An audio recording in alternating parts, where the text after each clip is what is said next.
السلام علیکم ناظرین، پروگرام ویژن بائی راجہ عاطف ذوالفقار کے ساتھ آپ کی خدمت میں حاضر ناظرین۔ وہ ایک مصرع ہے، تیری صبح کہہ رہی ہے تیری رات کا فسانہ۔ یہ مسلم لیگ نون کے رہنماؤں کے چہرے پر جو لالیاں ہیں اور انہوں نے کنا لے پاسوں جڑے ہاتھ سے نکل رہے ہیں، جو مسکراہٹیں ہیں وہ رک نہیں رہی ہیں، اس کے پیچھے کیا کہانی ہے اس پہ بات کریں گے۔ اور پھر جناب وہ تحریک انصاف کی حکومت، وہ سرکار جو کہ آئے دن اعلان کرتی تھی کہ ہم نواز شریف کو لے کر آئیں گے اور پکڑ کے لائیں گے اور ڈپورٹ کرا کے لائیں گے اور پاسپورٹ نہیں جاری کریں گے اور یہ کریں گے اور وہ کریں گے، جب نواز شریف نے خود یہ اعلان کر دیا کہ میں پاکستان واپس آ رہا تو اس سرکار کی سٹی کیوں گم ہو گئی ہے، اس پہ بات کریں گے۔ اور پھر ہمارے جناب وزیر اعظم صاحب وہ بڑی مستقل مزاجی سے اپنی فیک نیوز پر قائم ہیں اور عوام کو وہ جو ہے وہ مسلسل وہ جو ہے لا رہے ہیں، اور وہ جو کہتے ہیں سبز باغ دکھانے والے معاملات ابھی تک چل رہے ہیں، وہ بھی آپ کو بھی بتائیں گے۔ اور پھر جناب وزیر اعظم صاحب کی زیر صدارت ایک اجلاس ہوا، اس اجلاس میں وزیر اعظم صاحب نے کہتے ہیں کہ وہ اپنی پارٹی کی ایسی تیسی پھیر کے رکھ دیا، اس پہ بات کریں گے۔ اور اس سے پہلے کہ ہم اپنے پروگرام کو آگے بڑھیں، آپ سے گزارش ہے کہ اگر ابھی تک آپ نے ہمارے چینل سبسکرائب نہیں کیا تو پلیز کر لیجئے، اور ساتھ ہی بیل آئیکن بھی دبا دیجئے تاکہ جو ہی ہمارا کوئی پروگرام اپلوڈ ہوتا ہے تو اس کا نوٹیفیکیشن فوری طور پر آپ کو موصول ہو سکے۔ پروگرام کا باقاعدہ آغاز کرتے ہیں جی، ہمارے وزیر اعظم صاحب نے آج ایک جگہ پہ خطاب کیا، ایک پبلک میٹنگ سے، اور اس میں انہوں نے اپنے وہ جو ہے نا وہ بینک لونز کے حوالے سے کافی سارے انکشافات کیے ہیں۔ میرے لیے تو انکشافات ہی ہیں، کیونکہ ایک کام جو پہلے سے ہو رہا ہے اس کو یہ اپنے کھاتے میں ڈال رہے ہیں اور پھر بڑی یعنی کہ قطعیت کے ساتھ کہتے ہیں کہ یہ پاکستان میں پہلی بار ہونے لگا۔ ایک انہوں نے فرمایا کہ میں باہر وقت نہ گزارتا تو مجھے پاکستان کے اندر لوگوں کے پاس گھر نہیں ہے اس کا احساس نہ ہوتا۔ چلیں اچھی بات ہے اگر آپ کو احساس ہے، لیکن ساتھ ہی آپ نے یہ بھی فرمایا کہ جناب مجھے یہ نہیں سمجھ میں آتی کہ پاکستانیوں کے لیے آج تک یہ کسی نے کیوں نہیں سوچا، یہ کیا نہیں سوچا۔ وہ یہ بات کریں کہ جو بینکوں سے قرضے ملتے ہیں گھر بنانے کے لیے، اس والے سے یہ کہہ رہے ہیں کسی نے نہیں سوچا، جبکہ پاکستان میں کوئی بھی ایسا بینک نہیں ہے جس کی ہاؤس فنانس کی اسکیم موجود نہ ہو۔ اور پھر انہوں نے کہا کہ جناب اب میں مبارکباد دیتا ہوں بینکوں کو کہ انہوں نے عام آدمی کو قرضے دینے شروع کر دیے ہیں، حالانکہ ایسی کوئی بات نہیں ہے۔ پاکستان میں کوئی ایسا بینک نہیں جو بینکوں جو ہوم فنانس کے لیے قرضے نہ دیتا ہو اور پہلے سے نہ دیتا ہو، اور یا پھر یہ ہو نا کہ اس حکومت کے کہنے پہ انہوں نے کوئی اپنے شرائط میں نرمی کر دی ہو، اپنے کو سود میں کمی کر دی ہو،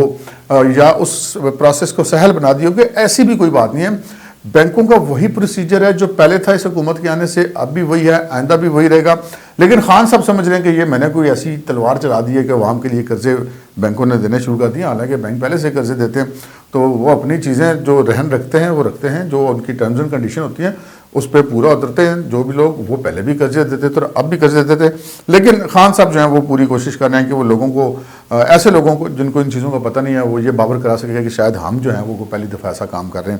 حالانکہ اس حکومت کے ریکارڈ میں کوئی ایسا پروگرام نہیں ہے جو کہ انہوں نے پہلی دفعہ کیا، اور سب کے سب چیزیں ہیں جو پاکستان میں پہلے سے ہو رہی ہیں، لیکن وہ بس تختیاں لگائی جائیں، افتتاح کری جائیں، اور یہ انہوں نے کیا کرنا ہے۔ دوسری ہم بات کرتے ہیں جناب جو بلدیاتی الیکشن ہوئے ہیں، اس کے بعد وزیر اعظم صاحب کی زیر صدارت آج ایک اجلاس ہوا، اس اجلاس میں جناب خان صاحب نے وہ چڑھائی کر دی اپنی ساری پارٹی کے رہنماؤں پہ، کیا شاہ فرمان اور کیا وزیر اعلیٰ کے پی کے اور کیا وزراء اور کیا صوبائی وزراء، سب کی ایسی تیسی کر دی، اور انہوں نے کہا کہ یہ تم لوگوں نے ٹکٹ غلط بانٹے ہیں اور تم لوگوں نے اقربا پروری کی ہے، اس وجہ سے سارا کچھ ہوا۔ انہوں نے وزیر اعظم کا غصہ برداشت نہیں کرنا تو کنہوں نے کرنا ہے، جن کی موجیں ان کی وجہ سے لگی ہوئی ہیں تو انہوں نے تو کرنا ہی ہے۔ ایک عمل بتا وزیر اعظم نے اس اجلاس میں ایسا کیا کہ انہوں نے تحصیل سے لے کے ضلع تک، ضلع سے ڈویژن تک، ڈویژن سے صوبے تک، صوبے سے مرکز تک پوری تحریک انصاف کی ملک بھر کی تمام تنظیمیں توڑ دیں، یعنی کہ اس وقت پاکستان کے اندر پاکستان تحریک انصاف کا کوئی عہدیدار موجود نہیں ہے، البتہ وہ خود چیئرمین ہے، اکیلے ہیں وزیر اعظم صاحب، وہ آپ ہی اس وقت تحریک انصاف نے پوری تو بہرحال یہ انہوں نے کیا۔ لیکن اس میں جو امپورٹنٹ بات تھی وہ یہ تھی کہ وہاں پر جو بھی چیزیں ڈسکس ہوئی، میں نواز شریف صاحب کی واپسی کا ڈسکس ہوا، اور یقیناً وزیر اعظم صاحب نے اپنی اجلاس کے شرکاء کو بتایا ہوگا اور کہ ان کے پاس ایسی رپورٹس موجود ہوں گی، تبھی انہوں نے یہ بات کی، انہوں نے کہا جی اگر نواز شریف کے خلاف کیسز ختم ہو گئے تو پھر پورے ملک کی جو وہ جیلوں کے دروازے کھول دیے جائیں اور تمام قیدیوں کو رہا کر دینا چاہیے۔ یہ دھمکی ویسے مطلب انہوں نے کس چکر میں لگائی ہے، یہ بات سمجھ میں نہیں آئی۔ ہمیں جو سمجھ آئی ہے آپ کو بتا دیتے ہیں کہ ان کو اس کا مطلب ہے کہ کہیں سے کوئی ایسی اطلاع ملی ہے کہ نواز شریف صاحب کے جو کیسز ہیں وہ ختم ہونے جا رہے ہیں۔ اب وہ جو انہوں نے یہ جوابی دھمکی لگائی ہے کس کو ہے؟ اب پورے ملک کی جیلوں میں جتنے لوگ قید ہیں، اگر وہ جیلوں کے دروازے کھول دیے جائیں، کس کا نقصان ہے؟ معاشرے کا نقصان ہے، عوام کا نقصان ہے، تو کیا یہ دھمکی عوام کے لیے ہے؟ اور پھر دوسرا یہ ہے کہ یہ کیا دھمکی اسٹیبلشمنٹ کے لیے ہے. ان کا یہ خیال ہے کہ شاید نواز شریف صاحب کی اسٹیبلشمنٹ سے کوئی ایسی ڈیل ہو گئی ہے کہ ان کو کوئی NRO مل گیا ہے، تو جس کے بعد جناب وہ اپنی بے بسی کا اظہار کریں گے، نہیں تو پھر ایسا کر دیں گے. اور تیسری بات یہ ہے کہ جناب کیا یہ دھمکی عدلیہ کو ہے کہ وہ عدلیہ پر کو دباؤ میں لانے کی کوشش کر رہے ہیں کہ اگر نواز شریف صاحب کے کیسز پہ وہ کوئی فیصلہ دیتے ہیں جو کہ نواز شریف صاحب کی فیور میں جاتا ہو تو اس پہ یہ رد عمل ہوگا. تو ہونا تو یہ چاہیے کہ وزیر اعظم صاحب کو اس معاملے میں کیسز کے حوالے سے تو کوئی بات نہیں کرنی چاہیے، کیونکہ کیسز تو عدالتوں میں، عدالتوں کو میرٹ پر چلنا چاہیے. اور یہ وہی عدالتیں ہیں جنہوں نے جناب ان کو سارا نکالا بھی اس پورے سسٹم کے اندر سے. اگر وہی عدالتیں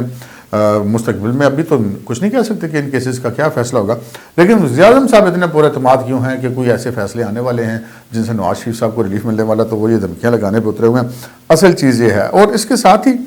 ہم نے دیکھا کہ جناب کل نواز شریف صاحب نے خطاب کیا خواجہ سعد رفیق صاحب کے والد مرحوم کی 50ویں برسی پر، اور لندن سے انہوں نے خطاب کے دوران آخر میں انہوں نے یہ بات کہی کہ جناب میں اب آئندہ آپ سے جو میری ملاقات ہوگی، اور جلد، بلکہ آئندہ نہیں، انہوں نے کہا کہ جلد جو میری آپ سے ملاقات ہوگی وہ پاکستان کے اندر ہوگی. تو اس کو پاکستان واپسی کا اعلان کیا جا رہا ہے. اسی تقریب کے اندر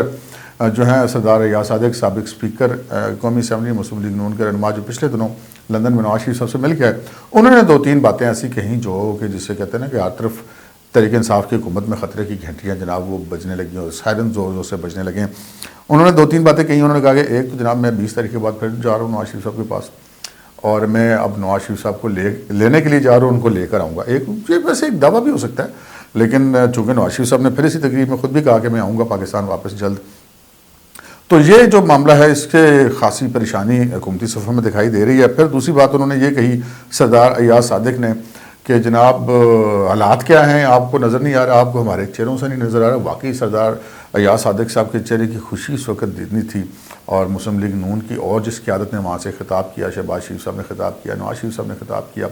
اور جو زعماء نے خطاب کیا، لازمی بات ہے خواجہ سعد رفیق نے بھی خطاب کیا، تو وہ جتنے اس وقت ان کی باڈی لینگویج تھی وہ بہت زیادہ پر اعتماد تھی. ان کے جو چہروں کی خوشیاں، وہ میں نے بھی سٹارٹ میں کہا کہ وہ پٹواری میں کہتے ہیں کہ کنالے پیسے ہاتھ سے نکل رہے ہیں، تو ان کے کانوں سے مسکراہٹیں نکل رہی ہیں. جناب یہ چکر کیا ہے؟ تو بہرحال لگتا ہے کہ کوئی ایسا جو معاملات طے پا گیا، کیونکہ نواز شریف صاحب کا مطالبہ کبھی بھی یہ نہیں رہا کہ ان کے کیسز وغیرہ ختم کیے جائیں. جو وہ کہتے ہیں وہ تو یہ کہتے ہیں کہ جناب آپ ہمیں ایک جو ہے وہ فری اینڈ فیئر الیکشن دے دیں. تو لگتا ہے کہ شاید کہیں پر کوئی معاملات طے پا گئے اور فری اینڈ فیئر الیکشن کے حوالے سے ان کو کوئی نہ کوئی ضمانت مل چکی ہے. اس ضمانت کے ملنے کے بعد ہی انہوں نے یہ بات کہی ہے کہ وہ پاکستان جلد آ رہے ہیں. تو جس کی وجہ سے یہی حکومت، جو ان کو تو خوش ہونا چاہیے حکومت کو کہ جناب نواز شریف صاحب واپس آ رہے ہیں. وہ لازم بات ہے، وہ آئیں گے تو جیل جائیں گے، لیکن حکومت جو ہے ان کے واپس آ کر جیل جانے پہ بھی خوش نہیں ہے. تو اتنی حواس باختہ کیوں دکھائی دے رہی؟ تو اس کا مطلب ہے کہ جناب جو ہم آپ کو کہتے تھے پہلے کہ یہ ساری باتیں ہی ہیں کہ جناب ہم نواز شریف کو لے کے آئیں گے، یہ کریں گے، جبکہ نواز شریف اگر آ گیا تو ان سے پھر سنبھالا نہیں جائے گا. تو یہ بات ان کو پتہ ہے. اب انہوں نے واپسی کا اعلان کیا ہوا ہے، تو دیکھیں وہ اپنی واپسی کی کون سی تاریخ طے کرتے ہیں یا کون سا وقت طے کرتے ہیں. لیکن یہ چیز اب تقریباً طے ہے کہ نواز شریف صاحب نے آنا ہے. کب آنا ہے بس شیڈول کا اناؤنسمنٹ باقی ہے. اور جو مسلم لیگ نون کی باڈی لینگویج ہے وہ بتا رہی ہے کہ وہ معاملات کچھ ایسے ہو گئے ہیں کہ ان کو لگتا ہے کہ کوئی الیکشن کی ضمانت مل گئی ہے کہ وہ فری اینڈ فیئر الیکشن ہوں گے. کیونکہ اگر فری اینڈ فیئر الیکشن کا ایک ٹریلر تو بلدیاتی انتخابات میں